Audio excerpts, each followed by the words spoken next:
Bismillahirrahmanirrahim. Assalamualaikum warahmatullahi wabarakatuh. Nama saya Nur Hikmah Syukur, NIM 1831208, mahasiswi STAI Al-Ghazali Bone. Program Pendidikan Islam Anak Usia Dini. Adapun materi yang ingin saya paparkan, pengertian kurikulum. Kurikulum adalah sekumpulan rencana atau seperangkat rencana dan peraturan sekaitan dengan tujuan, isi, dan bahan pelajaran serta cara yang digunakan sebagai pedoman penyelenggaraan kegiatan pembelajaran untuk mencapai tujuan pendidikan tertentu. Berikutnya, karakteristik kurikulum 2013 PAUD. 1. Mengoptimalkan perkembangan anak. 2. Menggunakan pembelajaran tematik dengan pendekatan saintifik dalam pemberian rangsangan pendidikan. 3. Menggunakan penilaian otentik dalam memantau perkembangan anak. 4. Memberdayakan peran orang tua dalam proses pembelajaran. 5. Kurikulum dikembangkan dengan prinsip diferensifikasi.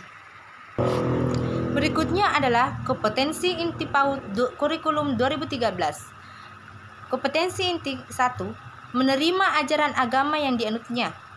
Kompetensi inti dasar 2. Memiliki perilaku hidup sehat, rasa ingin tahu, kreatif dan efektif, estetis, percaya diri, disiplin, mandiri, peduli, mampu bekerja sama, mampu menyesuaikan diri, jujur, dan santun dalam berinteraksi dengan keluarga, pendidik, dan atau pengasuh dan teman. Kompetensi inti 3. Mengenali diri, keluarga, teman, guru, dan atau pengasuh lingkungan sekitar, teknologi, seni, dan budaya di rumah, tempat bermain, dan satuan PAUD dengan cara mengamati dengan indera, melihat, mendengar, menghitung, merasa, meraba, dan menanya, mengumpulkan informasi, mengolah informasi, mengesosialkan, dan mengomunikasikan melalui kegiatan bermain. Kompetensi inti 4. Menunjukkan yang diketahui, dirasakan, dibutuhkan, dan dipikirkan melalui bahasa, musik, gerakan, dan karya secara produktif dan kreatif, serta mencerminkan perilaku anak berakhlak mulia. Berikutnya adalah kompetensi dasar kurikulum 2013. Adapun aspek-aspeknya yaitu aspek perkembangan moral dan agama. 1.1. Mempercayai adanya Tuhan melalui ciptaannya. 1.2. Menghargai diri sendiri, orang lain, dan lingkungan sekitar sebagai rasa syukur kepada Tuhan. 2.3.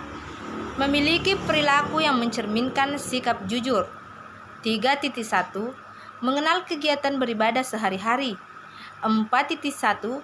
Melakukan kegiatan beribadah sehari-hari dengan tuntunan orang dewasa. 3.2. Mengenal perilaku baik sebagai cerminan akhlak mulia. 4.2. Menunjukkan perilaku santun sebagai cermin akhlak mulia. Aspek berikutnya, fisik motorik. 2.1. Memiliki perilaku yang mencerminkan hidup sehat. 3.3. Mengenal anggota tubuh, fungsi, dan gerakannya untuk mengembangkan motorik kasar dan motorik halus.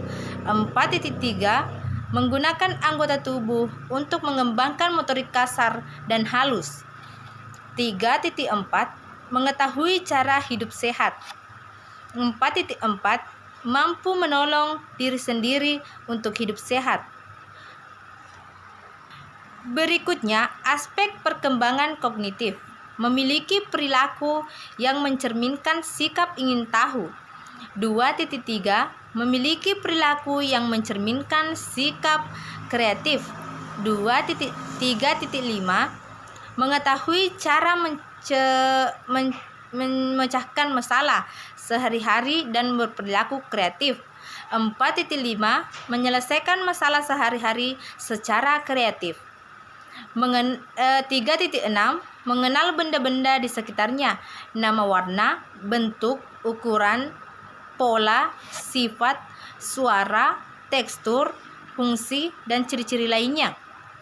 4.6 Menyampaikan tentang apa dan bagaimana benda-benda di sekitar yang dikenalnya, nama, warna, bentuk, ukuran, pada sifat, suara, tekstur, fungsi, dan ciri-ciri lainnya melalui berbagai hasil karya. 3.7 Mengenal lingkungan sosial, keluarga, teman, tempat tinggal, tempat ibadah, budaya, transportasi. 4.7 Menyajikan berbagai karya dalam bentuk gambar, bercerita, bernyanyi, gerak tubuh, dan lain-lain tentang lingkungan sosial, keluarga, teman, tempat tinggal, tempat ibadah, budaya, transportasi. 3.8 Mengenal lingkungan alam, hewan, teman, cuaca, tanah air, batu-batuan, dan lain-lain. 4.8 Menyajikan berbagai karyanya dalam bentuk gambar, bercerita, bernyanyi, gerak tubuh, dan lain-lain tentang lingkungan alam, hewan, tanaman, cuaca, tanah air, batu-batuan, dan lain-lain. 3.9 Mengenal teknologi sederhana, peralatan rumah tangga, peralatan bermain, peralatan pertukangan, dan lain-lain. 3.9 Menggunakan teknologi sederhana, peralatan rumah tangga, peralatan bermain, peralatan pertukangan, dan lain-lain untuk menyelesaikan tugas dan kegiatannya. Selanjutnya, aspek perkembangan bahasa. 2.1 Memiliki perilaku yang mencerminkan sikap santun kepada orang tua, guru, dan teman. 3.10 Memahami bahasa reseptif, menyimak dan membaca. 3.10 Menunjukkan kemampuan bahasa reseptif, menyimak, dan membaca. 3.11 Memahami bahasa ekspresif atau menggunakan bahasa secara verbal dan nonverbal. Menunjukkan kemampuan berbahasa ekspresif, menggunakan bahasa secara verbal dan nonverbal. 3.12 Mengenal keaksaraan awal melalui bermain. 4.12 Menunjukkan kemampuan keaksaraan awal dalam berbagai bentuk karya. Berikutnya adalah aspek perkembangan sosial emosional. 2.1 Memiliki perilaku yang mencerminkan sikap percaya diri. 2.6 Memiliki perilaku yang mencerminkan sikap taat terhadap aturan sehari-hari dan melatih kedisiplinan. 2.7 Memiliki perilaku yang mencerminkan sikap sabar, mau menunggu giliran, mau mendengar ketika orang lain berbicara untuk melatih kedisiplinan. 2.8 Memiliki perilaku yang mencerminkan kemandirian. 2.9 Memiliki perilaku yang mencerminkan sikap peduli dan mau membantu jika diminta bantuannya. 2.10 Memiliki perilaku yang mencerminkan sikap menghargai dan kepedulian kepada orang lain. 2.11 Memiliki perilaku yang dapat menyesuaikan diri. 2.12 Memiliki perilaku yang mencerminkan sikap tanggung jawab. 3.13 Mengenal emosi diri dan orang lain. 4.13 Menunjukkan reaksi emosi dan diri secara wajar. 3.14 Mengenal kebutuhan, keinginan, dan minat diri. 4.14 Mengungkapkan kebutuhan, keinginan, dan minat diri dengan cara yang tepat. Berikutnya aspek perkembangan seni. 2.4 Memiliki perilaku yang mencerminkan sikap estetis. 2.15 Mengenal berbagai karya dan aktivitas seni. 4.15 Menunjukkan karya dan aktivitas seni dengan menggunakan berbagai media. Baiklah, itulah tadi yang setelah saya paparkan, materi yang telah saya paparkan. Terima kasih. Assalamualaikum warahmatullahi wabarakatuh.